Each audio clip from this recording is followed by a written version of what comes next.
Guys, this is our next practical that is called as bacterial motility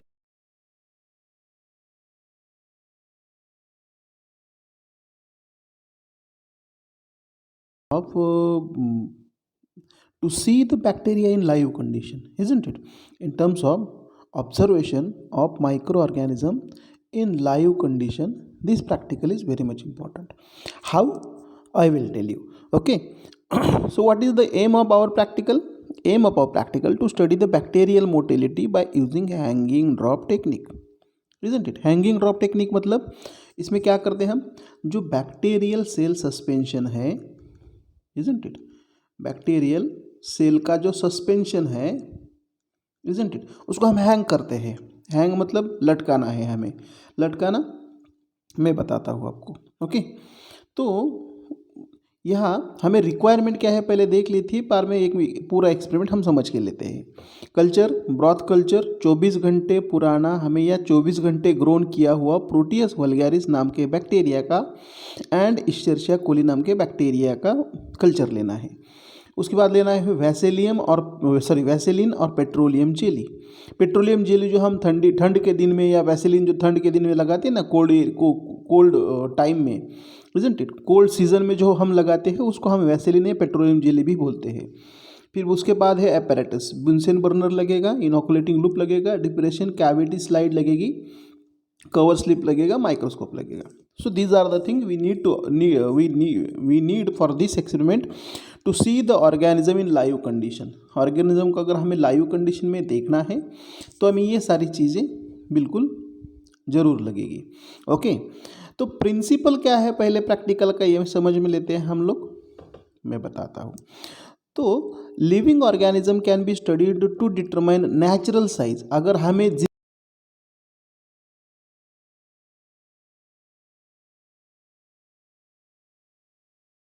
size, हमने अगर मरे हुए organism का साइज, शेप, उसका अरेंजमेंट देखा तो वो ट्रू नहीं होगा, वो सच्चा नहीं होगा, क्योंकि वो ऑर्गेनिज्म तो मरा हुआ है. अगर हम जिंदा ऑर्गेनिज्म को स्टडी करते हैं, उसका साइज, उसका शेप हम अगर देख लेते हैं, उसकी अरेंजमेंट देख लेते हैं, तो वो सच्ची अरेंजमेंट हो जाएगी. That is the true arrangement, isn't it? तो हमें करना क्या है इधर, मैं आपको बताता हूँ. तो to study the living organism can be studied to determine the natural size. Natural size उसकी, बाद में natural shape of the organism के सेल और natural arrangement of the micro organism. फिर बाद में एक चौथा से इंपॉर्टेंट फैक्टर होता है मोटिलिटी. मोटिलिटी मतलब वो एक जगह से दूसरी जगह तक, ए प्लेस से बी प्लेस तक कैसे जाता है, how it is moving, isn't it? Motility means organism travel from one place to another place in the search of food material, or with any reason he traveling from one place to another place. In that condition it is considered as motile organism. If that organism have capability to move from one place to another place, that is considered as motility reaction, isn't it? Motility, then reaction to various chemicals and response to environmental factors. ये organism अलग अलग chemical के against क्या reaction दिखाता है और अलग अलग एनवायरमेंटल फैक्टर के अगेंस्ट क्या रिएक्शन दिखाता है, ये भी हम स्टडी कर सकते हैं. जैसे एसिडिक कंडीशन हो गई तो कैसे बिहेव करेगा, जैसे बेसिक कंडीशन हो गई तो कैसे बिहेव करेगा, इजंट इट? एसिडिक बेसिक में.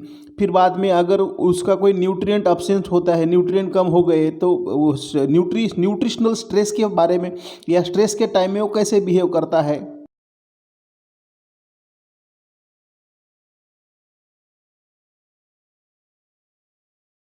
पीएच उसका चेंज हो गया, वो कैसे बिहेव करता है. अगर ऑक्सीजन लेवल ड्रॉप हो जाती है तो वो कैसे बिहेव करेगा, इजंट इट? तो ये अलग अलग फैक्टर है जिसको हम लाइव कंडीशन में ही स्टडी कर सकते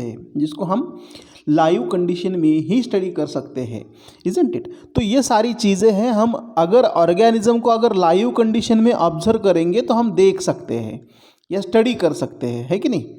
तो हमें इसीलिए ऑर्गेनिज्म को जिंदा स्टडी करना है. अगर लेकिन ऐसी कोई स्टेनिंग की टेक्निक नहीं है जो ऑर्गेनिज्म को स्टेन भी करे और लाइव भी रखे, इजंट इट? ऐसी कोई टेक्निक अवेलेबल ही नहीं है. मतलब स्टेन में ऑर्गेनिज्म का मरना तय है, isn't it? That organism become dead. Organism जिंदा नहीं रहेगा। अब ये अगर सिचुएशन है तो हम ऑर्गेनिज्म को जिंदा कंडीशन में कैसे देख सकते हैं? तो हमारे पास हैंगिंग ड्रॉप टेक्निक का एक प्रैक्टिकल है, मतलब जिसमें हम ऑर्गेनिज्म को जिंदा स्टडी कर सकते हैं, इजंट इट। तो यहाँ देख लीजिए करना क्या है हमें। Okay, wet mount and hanging drop technique are commonly used for direct examination of living organism, that is bacteria, fungi, protozoa and these three organisms to, isn't it?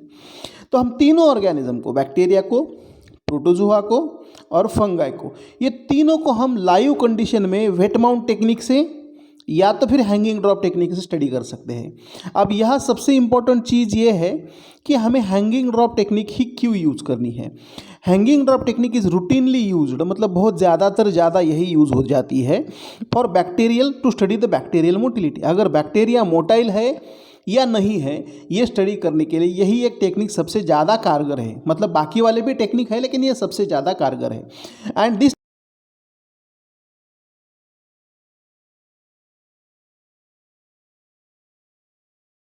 है एडवांटेजेस और बाकी के दो है उसके डिसएडवांटेजेस। एडवांटेजेस क्या है?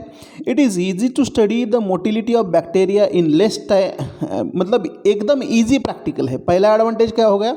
Easy to study bacterial motility. अगर मोटिलिटी स्टडी करना है तो ये सबसे आसान तरीके वाला प्रैक्टिकल है, पहला एडवांटेज। दूसरा क्या है? This is less time consuming, कम से कम समय में हम उसकी मोटिलिटी स्टडी कर सकते हैं। दूसरी बात, hanging drop is surrounded by air space, hence capacity of aeration is increased. मतलब क्या है? हमारा ड्रॉप हैंग रहता है, हैंग, इजंट इट? हैंग मतलब लटका हुआ रहता है, इसीलिए उस ड्रॉप के आजू बाजू से क्या होता है, यहाँ एयर भरी रहती है, एयर भरी रहती है और इसकी वजह से उसका एरिएशन ज़्यादा होगा तो ऑर्गेनिज्म ज़्यादा मूवमेंट भी दिखाएगा। जितनी हवा उसके ड्रॉप को टच करेगी वो ज़्यादा मूवमेंट दिखाएगा। उसके बाद तीसरा एडवांटेज क्या है? This technique is also used for observation of size, shape and organism in living state. मतलब इसी प्रैक्टिकल की वजह से हम साइज, शेप ऑफ ऑर्गेनिज्म अगर जिंदा कंडीशन में हम अगर जिंदा कंडीशन में हम देख सकते हैं, इजंट इट? इस प्रैक्टिकल की वजह से हम ऑर्गेनिज्म को लाइव कंडीशन में ऑब्जर्व कर सकते हैं। करना क्या है हम इधर देख लेते हैं पहले, मतलब आपको थोड़ा एक रफ आइडिया मिल जाएगा। ये देख लीजिए, मैंने बताया था एक कैविटी स्लाइड लेनी है, ये हो गई हमारी नॉर्मल वाली स्लाइड। अब कैविटी स्लाइड क्या होती है मैं आपको बताता हूँ। कैविटी स्लाइड ऐसी स्लाइड होती है जहाँ बीच में सेंटर में एक वेल बनी हो, वेल मतलब गड्ढा बना हो, इजंट इट? गड्ढा मतलब ऐसी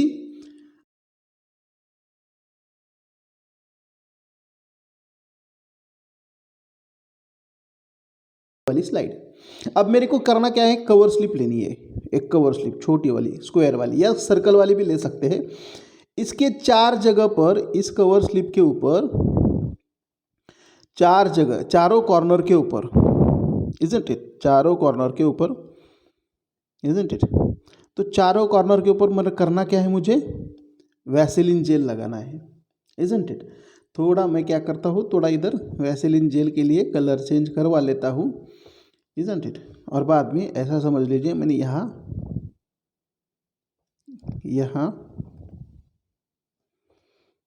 और यहाँ और यहाँ अलग अलग 4 जगह वैसेलिन जेल लगा दिया। उसके बाद मैं क्या करूँगा? I am going to take drop of water. मैं पानी का एक बूंद ले लूँगा, एक पानी का बूंद, तो उसको मैं सेंटर में रखूँगा, ये वाला हो गया इधर। तो ये हो गई उसकी अपराइट पोजीशन, मतलब ये हमें दिख रहे हैं, हमने इधर अप्लाई किए। अब करना क्या है? यहाँ जो कवर स्लिप है उसको उल्टा करके, सॉरी, इस कवर स्लिप को उल्टा करके इसके ऊपर लाना है, इस कवर स्लिप के ऊपर। मतलब स्लाइड कैसे लगाएंगे हम? ये वाली स्लाइड हो गई हमारी, ऐसे लगाएंगे उल्टी होके। तो फिर क्या होगा? नीचे से ये हमारी कवर स्लिप इधर वैसेलिन की वजह से चिपक जाएगी, इधर इधर, इजंट इट? फिर बाद में होगा क्या? उसको इन्वर्ट करना है, मतलब सीधा करना है। जैसे इस स्लाइड को जो हमने इन्वर्ट कर दिया था तो सीधा कर लीजिए इस तरीके से। तो होगा क्या? ये हो गया हमारी कवर स्लिप, यहाँ हो गया हमारा वैसेलिन, यहाँ हो गया हमारा वैसेलिन, और बीच में हो गया हमारा एयर ड्रॉप, ऐसे हैंग लटका हुआ,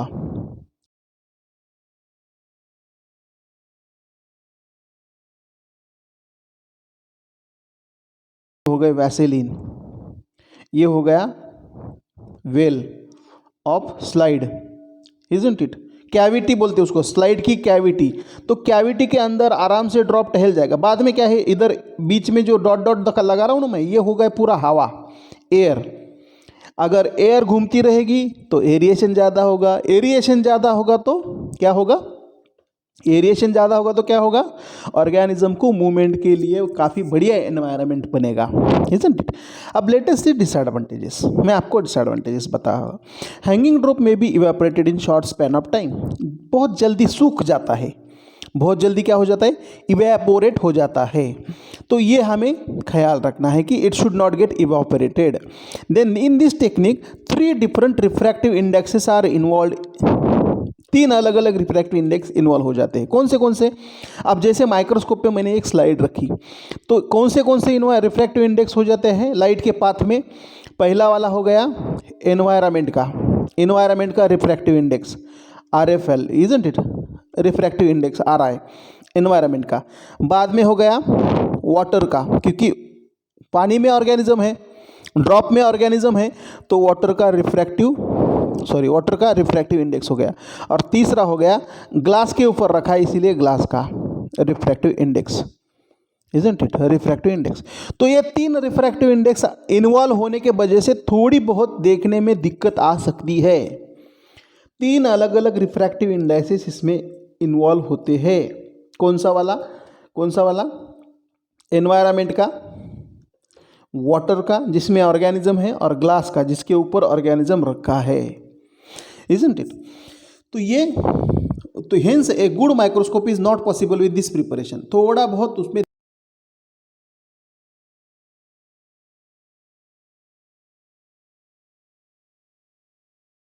कि मोटिलिटी किस वजह से मिलती है ऑर्गेनिज्म को। अगर हम मोटाइल ऑर्गेनिज्म है, एक ह्यूमन बीइंग अगर मोटाइल है, तो ह्यूमन बीइंग मोटाइल क्यों है, उसकी लेग के वजह से, मतलब उसके पैर होते हैं, पैर के वजह से हम इधर से उधर जा सकते हैं। तो यहाँ ऑर्गेनिज्म में पैर की जगह होते हैं flagella responsible for motility of bacteria and is called as organ of locomotion. मतलब बैक्टीरिया के या किसी भी ऑर्गेनिज्म के बॉडी के ऊपर अगर ये फ्लैजेला है, ऐसा इसको हम फ्लैजेला बोलेंगे, और ये पूरा ऑर्गेनिज्म है, तो ये फ्लैजेला है ऑर्गेनिज्म का ऑर्गन ऑफ लोकोमोशन हो गया। मतलब ये पैर का काम करेगा मूवमेंट के लिए, इजंट इट। फ्लैजेला एक हो सकता है, एक की जगह अनेक भी हो सकते हैं, फिर दोनों साइड से भी हो सकते हैं, फिर पूरे बॉडी पे भी हो सकते हैं। फ्लैजेला के 5 टाइप है, मैं आपको बाद में बताऊंगा, शायद मैंने बताया भी है, ओके। तो ये बात सबसे इंपॉर्टेंट है। It is called as organ of locomotion. The number and arrangement of flagella are characteristic to each bacteria. मतलब कितने नंबर में है फ्लैजेला, एक है, मोनोट्रिकस है। एक की जगह एक साइड में बहुत सारे हैं तो वो अलग टाइप हो गया। दोनों साइड से प्रेजेंट है तो वो अलग हो गया। पूरे बॉडी पे प्रेजेंट है तो वो अलग हो गया, वो भी बता देता हूँ मैं, इजंट इट। तो arranged in bacteria as a locomotion. अब उसके बाद बता दीजिए इसका अरेंजमेंट के नाम क्या है। मोनोट्रिकस एक ही फ्लैजेला, लोफोट्रिकस एक ही साइड में बंच में, एम्फीट्रिकस मतलब दोनों साइड में, और पेरिट्रिकस मतलब पूरी बॉडी पे। ये 4 अलग अलग हो गए। मोनोट्रिकस मतलब एक सिंगल फ्लैजेला एक साइड में, लोफोट्रिकस वो अलग होता है मतलब दोनों साइड में, एम्फीट्रिकस ऑलमोस्ट दोनों साइड में ज़्यादा क्वांटिटी में, पेरिट्रिकस मतलब पूरे बॉडी पे, इजंट इट। तो the flagella has basic 3 part, filament, hook and basal body. ये 3 फ्लैजेला के सबसे इंपॉर्टेंट पार्ट होते हैं, filament, hook and basal body. तो वो हम दिखाने की कोशिश करेंगे अभी।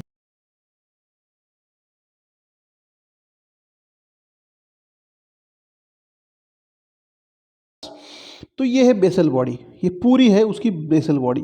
अब इसमें LPS-M रिंग होती है, L ring, P ring, S ring और M रिंग। LPS रिंग होते हैं जो रिंग बैक्टीरिया के सेल वॉल में बैठते हैं। ये है, ये पूरा बैक्टीरिया का सेल वॉल है, इधर तक ये बैक्टीरिया का पूरा सेल वॉल है, और सेल वॉल के अंदर ये रिंग फिट हुए हैं, इजंट इट। दो रिंग है, ये वाला एक अलग रिंग है, नीचे वाला अलग रिंग है, ये वाला अलग रिंग है, इजंट इट। तो ये हो गया इसका सबसे इंपॉर्टेंट चीज़। तो इसको साइटोप्लाज्मिक मेम्ब्रेन में बैठता है, अंदर का एस एंड एम साइटोप्लाज्मिक में, वो पी रिंग जो होता है पेप्टिडोग्लाइकन लेयर में बैठा होता है, और एल रिंग बाहर के लिपोइडल सेक्शन में बैठा होता है, इजंट इट। तो ये हो गया उसका। अब इसको क्या बोलते हैं हम,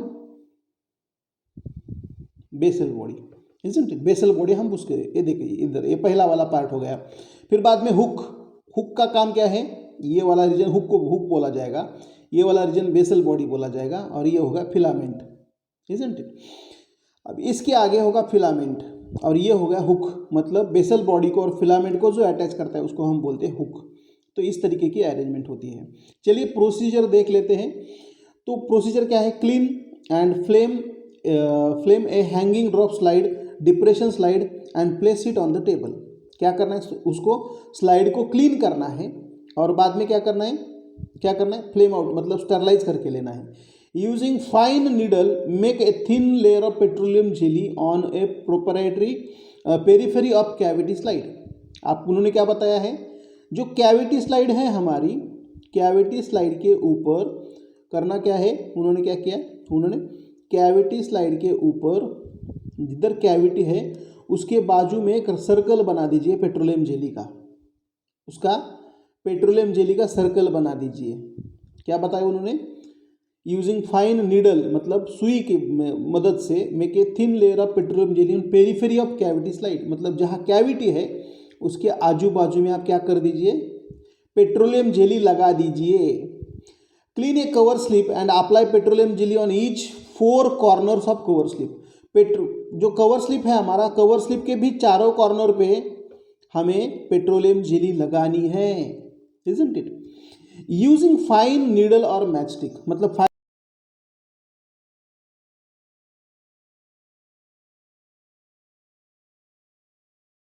हम उसको पेट्रोलियम जेली चारों कॉर्नर पे लगा सकते हैं कवर स्लिप के। ये होगा इधर इधर एक, इधर एक और इधर एक, बाद में बीच में हमारा वाटर ड्रॉप आएगा। Transfer A loop hole of culture at the centre of cover slip, से कवर स्लिप के सेंटर पे एक ऑर्गेनिज्म डाल दीजिए लूप होल। तो ये इधर डाल दिया ऑर्गेनिज्म, चारों कॉर्नर पे हो गई पेट्रोलियम जेली, इजंट इट। अब करना क्या है उसके आगे देख लीजिए, okay. So transfer A loop hole of culture at the centre of cover slip, invert the cavity slide over the cover slip. उन्होंने क्या बताया, and containing drop in such a manner that drop should come at the centre of the cavity. मतलब क्या कहा है, ये हो गई हमारी कवर स्लिप, इजंट इट। ये हो गई हमारी कवर स्लिप। ये कवर स्लिप के ऊपर सेंटर में हमने वाटर का ड्रॉप ले लिया था, इजंट इट। इसके चारों कॉर्नर पे हमने क्या लगाया था, पेट्रोलियम जेली लगाई थी, इजंट इट। और बाद में करना क्या है, इसके ऊपर स्लाइड को इन्वर्ट करना है, उल्टा करना है। स्लाइड को क्या करना है, इन्वर्ट करना है। तो इन्वर्ट कैसे करेंगे, इस तरीके से करेंगे। ये जो नॉच है हमारा उसके अंदर ये slide, sorry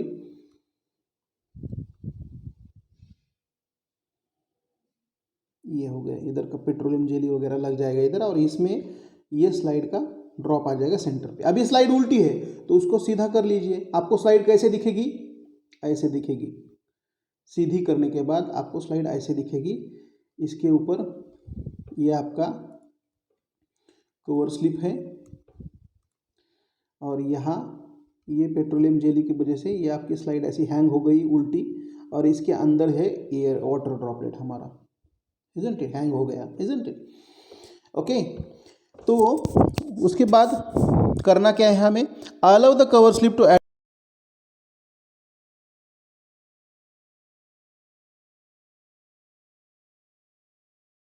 turn the slide so that drop of culture hang in the cavity. मतलब उस कैविटी में ये ड्रॉप क्या हो जाना चाहिए, हैंग होना चाहिए। क्या होना चाहिए, हैंग होना चाहिए। तो हैंग कैसे होता है मैंने तो आपको बता दिया। ये हमारी कैविटी स्लाइड हो गई, मतलब नॉर्मल स्लाइड के अलग वाली स्लाइड। इसके ऊपर ये जेली के वजह से चारों साइड से जेली लगी है, कवर स्लिप यहाँ आ जाएगी आपकी, और यहाँ आ जाएगा आपका वाटर ड्रॉपलेट। तो हैंग हो जाएगा अंदर गड्ढे के अंदर। अब इसको इसी तरीके से हमें माइक्रोस्कोप के अंदर देखना है। अब क्या बताया उन्होंने, लास्ट स्टेप क्या बताया, place the slide on the microscopic stage and carefully focus edge of the drop, मतलब ड्रॉप का जो एज है, जैसे समझिए ये स्लाइड कवर स्लिप है और इसके ऊपर जो है ड्रॉप है और ये हमारी स्लाइड है। अब यहाँ पेट्रोलियम जेली हो गई, ये हमारी स्लाइड हो गई, यहाँ की cavity slide, isn't it, cavity slide हो गई यहाँ की, ये हो यहाँ तक, इजंट इट। अब इस करना क्या है हमें, उन्होंने क्या बताया, कवर स्लिप को जो ड्रॉप ऑफ वाटर है उसके एज को इधर और इधर, एजेस मतलब साइड के कॉर्नर को, जहाँ ड्रॉप खत्म होता है उस जगह हमें ऑब्जर्व करना है, edge of the drop, edge of the drop. तो carefully focus the microscope on edge of the drop so that it appears across the centre of the field using high power के मदद से object and adjust the amount and intensity of light, light की amount और intensity adjust कर दीजिए to get the sharp view मिलने के लिए। अब यहाँ देख लीजिए, ये हो गया हमारा ऑब्जर्वेशन। ये हो गई पेट्रोलियम जेली, 4 जगह इधर पेट्रोलियम जेली लगा दी इन्होंने, यहाँ यहाँ यहाँ।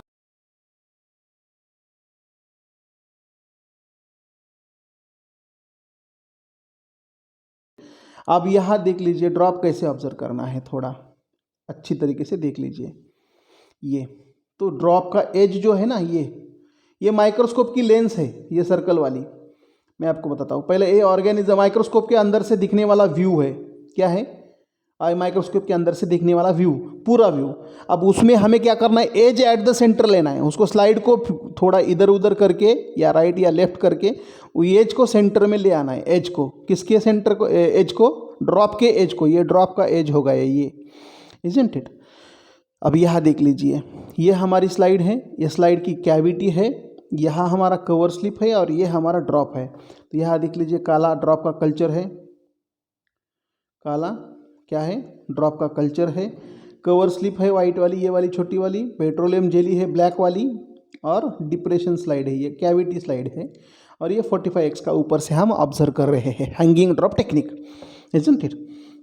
आप देख लीजिए इधर observation and result. Observation result क्या कहते हैं, क्या कहते हैं ऑब्जर्वेशन रिजल्ट, क्या दिखेगा हमें, observe the behaviour of micro organism in the inner side of the drop edge, drop के एज के साइड में देख लीजिए, and record size, shape and motility of the bacteria. उसकी साइज भी हम स्टडी कर सकते हैं, शेप भी कर सकते हैं और मोटिलिटी भी कर सकते हैं। Check whether the motility of organism is true motility, उसका मोटिलिटी अगर मतलब ट्रू मोटिलिटी है या कैसा है। अब ट्रू मोटिलिटी में क्या आता है देख लीजिए, Brownian movement, vibrating and dancing movement of bacterial suspension due to bombardment of water molecules. अगर वो ऑर्गेनिज्म वाइब्रेट कर रहा है या डांसिंग कर रहा है, जिगजैग मोशन कर रहा है, इजंट इट, कभी कभी ब्राउनियन मोशन करता है, कभी कभी zigzag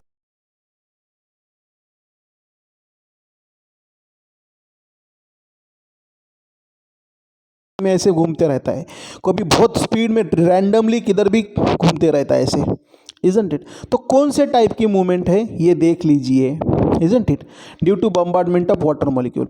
organism may change its position and move from one place to another place, that is called as true motility.